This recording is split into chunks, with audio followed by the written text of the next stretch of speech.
Kalau kita tawakal ke Allahnya 100%, Allah nolongnya 100%. Dan ukuran persentase itu yang tahu cuma kita, karena di hati kita itu yang muncul. Ada satu titik keraguan, berarti kurang dari 100%. Keraguan itu memperlambat datangnya pertolongan dan keajaiban dari Allah. Makanya aku tergantung prasangka hambaku kepadaku. Kenapa ada orang di zaman dulu tuh kayak dapat karomah, keajaiban-keajaiban dalam hidupnya. Kayak nggak mungkin terjadi secara logika dan ilmiah. Karena memang dia yakinnya ke Allah itu 100%. Apakah kalau kayak gitu kita nggak perlu ikhtiar? Perlu, tapi ikhtiar nggak ada hubungannya dengan keyakinan. Ikhtiar itu hubungannya dengan kewajiban. Allah yang suruh ikhtiar, tapi yakin berhasil apa enggak, itu urusan yang kedua, urusan hati antara kita dengan Allah Subhanahu wa taala. Kayak kita minum obat. Tentunya kita harus beli obat yang paling bagus, dokter yang paling recommended, yang spesialis. Oke, itu ikhtiar. Tapi kalau sampai hati kita terlibat dengan ikhtiar itu, meyakini bahwa kalau ini pasti sembuh, kalau ini kayaknya nggak ada harapan, soalnya dokter juga nggak ahli, berarti hati kita sudah terpaut dengan makhluk dan berarti sudah berkurang yakinnya kepada Allah. Saat itu kita tidak akan melihat keajaiban. Yang terjadi dalam hidup kita saat itu apa? Hal-hal yang ilmiah. Kenapa kita hanya ngalamin hal-hal yang ilmiah? Karena kita yakinnya kepada hal yang ilmiah. Kenapa ada orang yang ngalamin hal-hal yang sifatnya miracle? Karena dia yakinnya kepada mukjizat. Yakinnya kepada aun atau pertolongan dari Allah Subhanahu wa taala. Jadi bukan kita tidak berikhtiar, ini bab a'malul qulub. Amal hati. Apakah hati kita yakin enggak sama Allah Subhanahu wa taala? Dan Umar mendengar cerita itu semakin yakin sama Allah. Makanya nanti muncul kasus di zaman Umar tuh luar biasa. Ini presiden kalau imannya 100% ke Allah, ada masalah di negaranya tuh dia tinggal bilang ya Allah, beres tuh masalah. Jadi di Mesir waktu itu ada musim paceklik sampai Sungai Nil tuh hampir habis tuh. Sehingga air Sungai Nil nggak mengalir lagi ke ladang-ladang jagung, gandumnya orang-orang Mesir. Dan orang Mesir yang dulunya menyembah anak sapi betina mulai syirik lagi nih. Mulai berpikir, kalau kayak gini mah sama aja.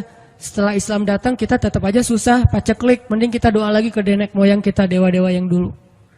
Gubernur Mesir yang namanya Amr bin As waktu itu ngirim surat kepada Umar ke Madinah.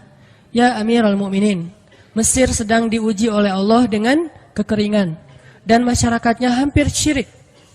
Kami mohon bantuan dari pusat, dari Madinah untuk membantu bagaimana mengatasi kekeringan di Mesir. Begitu surat itu sampai ke Umar bin Khattab, Umar menulis balik surat dalam bentuk doa. Bismillahirrahmanirrahim. Ya Allah, turunkanlah hujan untuk masyarakat rakyat Mesir. Dikirim ini surat ke Mesir. Waktu itu ibu katanya masih Alexandria, belum Kairo. Dikirim ke Alexandria, malam itu diambil sama Amr bin As. Pas dibaca oleh Amr bin As, Bismillahirrahmanirrahim. Ya Allah, berikan rakyat Mesir hujan yang mencukupi untuk mereka. Saat itu juga hujan turun. Sampai Sungai Nil meluap dan menggenangi ladang-ladang jagung dan gandumnya orang-orang Mesir. Dan mereka bertakbir semuanya. Cuman ngirim surat doang dari Amirul Mukminin. Kan enak ya? Coba kalau kita hidup di zaman Umar. Ya Amirul Mukminin, saya belum dapat jodoh. Ya Allah beri dia jodoh. Beres. Cepet banget loh. Ya Amirul Mukminin, dia nolak saya. Ya Allah terimalah. Terima. Yang kemarin nolak hari ini. Kenapa ya saya jadi srek sama dia? Gara-gara doa Amirul Mukminin. Ini artinya teman-teman, keajaiban dari yakin kepada Allah itu luar biasa dari kisah bapak tadi tuh. Kalau kita berbaik sangka kepada Allah. Kenapa nggak ikhtiar? Mungkin sudah ikhtiar, bikin pengairan segala macam tapi belum berhasil. Yang kurang cuma satu, doa. Doa mungkin udah banyak tapi belum diijabah karena doa-doa mereka tidak seajaib doanya Umar bin Khattab. Belum lagi Umar berdiri di atas mimbar. Ini mungkin terkenal nih, kejadian dalam perang Qadisiyah kalau nggak salah. Umar lagi khutbah Jumat di Madinah. Kaum muslimin lagi berperang di Irak melawan pasukan Persia, perang Qadisiyah namanya. Irak Madinah tuh kan kalau naik pesawat sekitar 2,5 jam, 3 jam, jauh tuh. Jakarta Medan lah, jauh. Nah, Umar lagi khutbah di atas mimbar, sholat Jumat, tiba-tiba tema khutbahnya tuh ganti gitu. Lagi ngomong tiba-tiba beralih tema. Wahai kaum muslimin, naiklah ke atas bukit itu. Baliklah kalian mundur-mundur gitu. Jadi Umar tiba-tiba kayak ngomongin sesuatu yang gak nyambung. Orang-orang heran, ini Umar kenapa? Oh ya udah biarin, namanya juga Umar gitu kan. Dia punya Mungkin dia ngelihat setan atau apa, setan kan takut sama Umar. Diem. Udah selesai sholat Jumat, pada datang, ya Amirul Mukminin, tadi apa yang terjadi? Kenapa Amirul Mukminin ngomong sesuatu yang gak nyambung? Kita juga gak ngerti. Kata Amirul Mukminin, saya ngelihat Allah menampakkan kepada saya pasukan Islam di Qadisiyah yang terdesak, hampir habis dibantai sama musuh. Tapi saya ditunjukkan ke sebuah bukit yang mungkin mudah-mudahan itu jadi benteng untuk mereka berlindung. Saya suruh mereka naik. Orang kan gak langsung percaya kan? Bener gitu terjadi kayak gitu. Kalau Rasul ngomong, mungkin aku naik ke langit, Isra Mi'raj, oke lah, itu aja masih ada yang mendustakan. Ini Umar yang ngomong, bukan Nabi yang dapat wahyu. Orang nggak langsung percaya. Selang beberapa minggu kemudian, pasukan Qadisiyah pulang. Jadi utusan mereka pulang bawa berita tentang kemenangan perang dalam perang Qadisiyah. Dia cerita, suatu hari di hari Jumat, kami sedang berperang. Kami terdesak, hampir habis dibantai sama musuh. Udah nggak ada jalan untuk berlindung. Tiba-tiba kami mendengar suara Umar.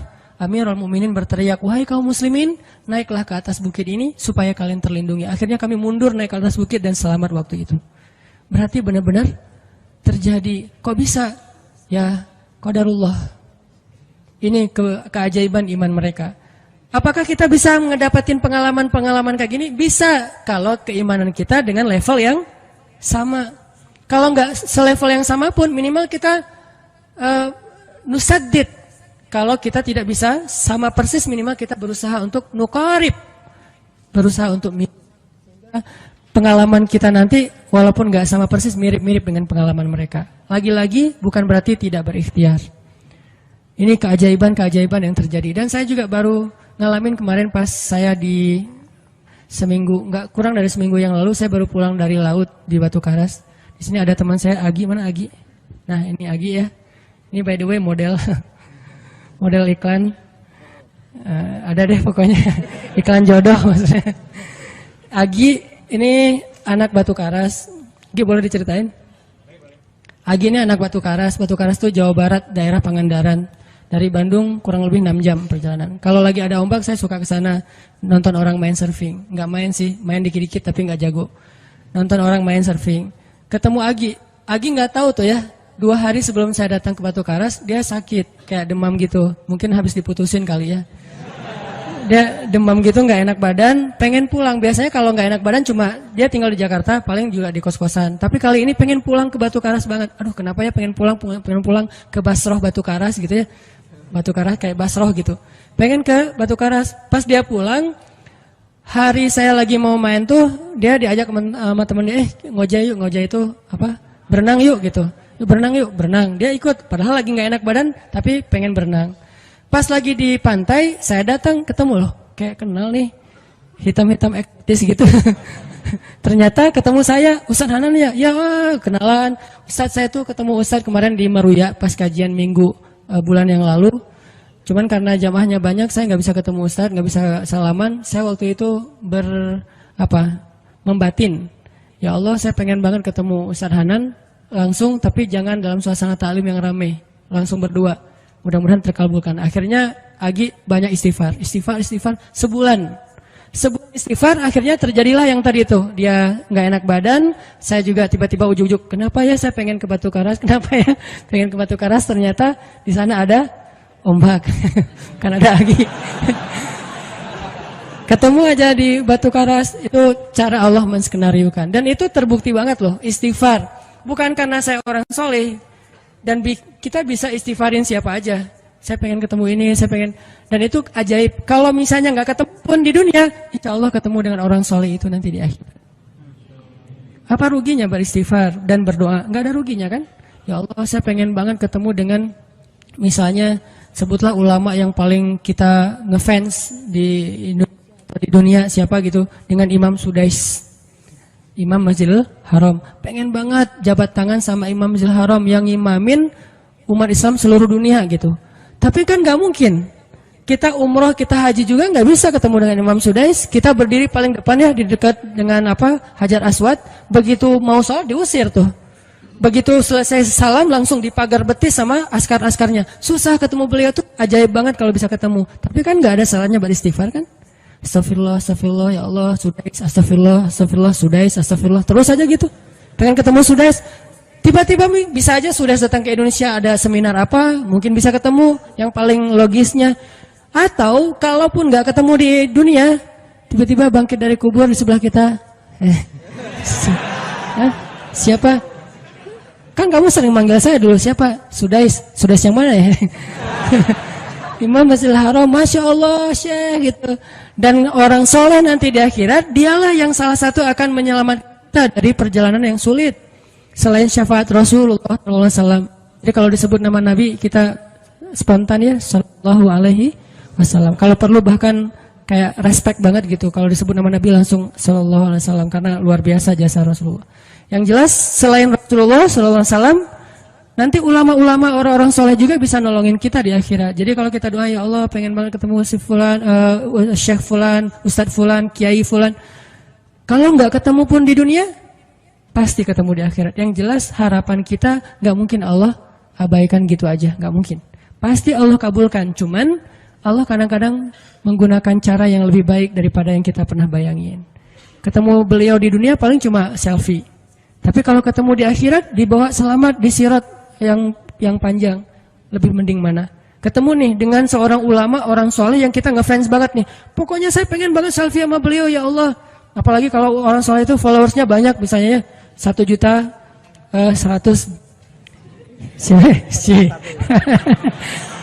sedikit itu mah, banyak model yang 17 juta, 19 juta. Pengen followersnya nambah kalau selfie sama beliau. Cuma nambah followers. Tapi kalau ketemunya di akhirat, nambah apa? Nambah derajat, naik level. Kita jadi selevel dengan masuk ke level beliau, padahal kita mah malahnya nggak selevel gitu. Kenapa? Karena dibawa sama beliau. Orang soleh itu kalau mau masuk surga, teman-teman nyari teman-teman yang mencintainya di dunia. Ya Allah, mana Fulan, dia mencintai saya di dunia. Ya Allah, mana Fulan, dia mencintai saya di dunia. Allah bilang, dia masih tuh di sidang, belum beres-beres, sudah sidang ke-30 misalnya. Kan sidang di dunia aja satu kasus berpuluh-puluh kali kan. Gimana sidang akhirat, lebih berat lagi tuh. Ya Allah, tolonglah dia, selamatkan dia, karena saya mencintainya selama di dunia karena engkau. Akhirnya orang-orang soleh pada balik lagi. Dari surga, balik lagi ke padang mahsyar. Demi ngapain? Demi menyelamatkan orang-orang yang mencintai mereka semasa di dunia. Datang ke padang mahsyar, cari ke bagian informasi. Tolong dong yang namanya ini gitu, panggilin. Perhatian-perhatian, Hanan At-Taki dipanggil sama Syekh siapa gitu. Saya dipanggil, datang aja. Mas, saya yang dipanggil, benar Hanan At-Taki? Ya, mana coba buktinya? Aduh, saya lupa bawa kartu nama. KTP misalnya. Udah pasti tahu lah ya malaikat sama kita. Udah, masuk aja. Tuh ada yang nungguin di business lounge gitu. Jadi ada VIP lounge-nya gitu kan. Oh, saya boleh masuk VIP lounge-nya, masuk ke VIP lounge. Udah sampai di sana udah ada makanan segala macam, mereka lagi duduk. Kayak asa kenal nih, siapa ya? Dekat Hanan ya? Ya, wah kita sering ketemu dalam doa. Wah, akhirnya pelukan. Ada apa, Syekh? Yuk ikut saya ke surga, kan enak banget kan? Terus sidang saya gimana? Udah beres, diberes sama teman-teman saya di sana. Saya banyak teman di dalam gitu. Saya banyak. Beres kan? Di dunia aja bisa gitu, masa di akhirat gak bisa? Tapi dengan seizin Allah dan Allah ridho dengan kebaikan-kebaikan itu. Jadi gak ada sia-sianya juga. Kita kan dulu saya pernah cerita yang Imam Ahmad bin Hambal kan yang pengen banget ke Basrah, dan itu ternyata terjadi juga sama Agi. Dan terjadi juga sama salah seorang driver ojek online di Bandung. Baru 2 bulan yang lalu kejadiannya. Saya lagi datang ke markasnya Pemuda Hijrah, kita sering ada kayak rapat gitu di kantor. Markas kita namanya Masjid Al-Latif di dekat Gedung Sate. Datang dari pagi rapat sampai sore. Dan saya pakai baju baju main biasa, bukan pakai baju taklim. Sebetulnya sama aja sih. Nah, waktu itu sholat zuhur di Masjid Al-Latif, saya ngimamin sama asar. Habis asar pulang, karena nggak nyetir sendiri, saya pakai online, saya order nih. Order, pakai ojek, ada yang ngambil. Drivernya ngambil, datang, jemput, pulang. Kemana? Ke Cimahi, pulang. Di tengah jalan dia nanya, Mas sering sholat di Masjid Al-Latif itu ya? Saya bilang, ya lumayan, saya bilang. Iya itu masjid rame banget, anak-anak muda pada numplak di situ taklim. Siapa sih itu, ada imam muda, bagus suaranya gitu. Ntar, jangan GR dulu. Muzammil, oh iya Muzammil, ya bagus tuh. Tadi udah GR, ternyata salah. Oh, Muzamil, benar-benar Muzamil tuh suaranya bagus banget ya, anak ITB kan? Ya, anak ITB ya. Kalau Mas di situ sering ngimamin juga? Ya, sesekali sih saya bilang. Dia mulai curiga gitu. Suka ikut talim juga di sana? Ya, kadang-kadang saya bilang. Kenal sama Muzamil? Ya lumayan, padahal murid sendiri kan. Lumayan saya bilang. Oh, Mas kayak nggak asing nih. Mas tadi ngimamin sholat zuhur bukan? Ya, saya bilang. Mulai curiga kan dia. Mas namanya siapa sih Mas? Hanan, saya bilang. Hanan? Hanan yang mana nih? Ya.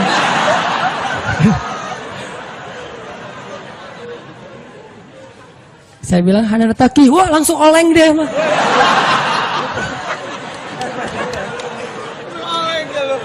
Oh, Mas biasa aja Mas biasa aja gitu. Ini benar Ustaz Hanan Taki, benar. Masya Allah, ya Allah, udah gitu kayak terharu gitu, heboh, semua orang pada ngelihat lampu merah lah gitu ya, pada ngelihat semuanya. Saya langsung pakai masker, gitu.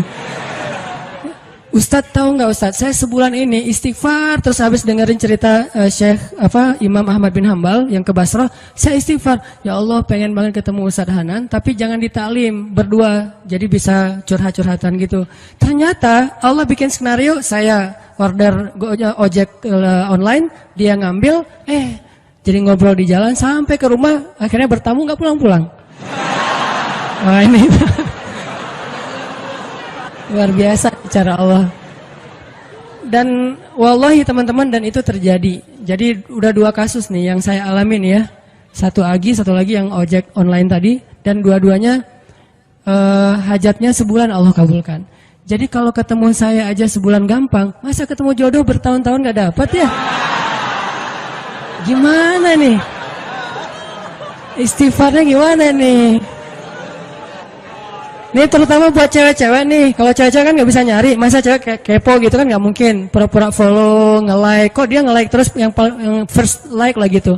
Nggak mungkin kan. Cewek kan agak-agak jaim. Ya udah istighfar aja deh. Banyak-banyak istighfar. Tiba-tiba ada yang kesandung jatuh di depan cewek. HP-nya jatuh. Dia pergi, HP-nya nomornya. Nggak penting sih ceritanya. Pokoknya ada. Ada jalan dari Allah yang kita nggak ngerti nih, yang jelas bisa. Kita tinggal yakin aja sama Allah, istighfar, Allah yang kasih jalan. Walladzina jahadu fina lanahdiyannahum subulana. Pokoknya kalau kalian bersungguh-sungguh kata Allah di jalan kami, udah kami kasih jalan-jalan keluar yang subul, jamak dari sabil, banyak banget jalan keluar di sisi Allah.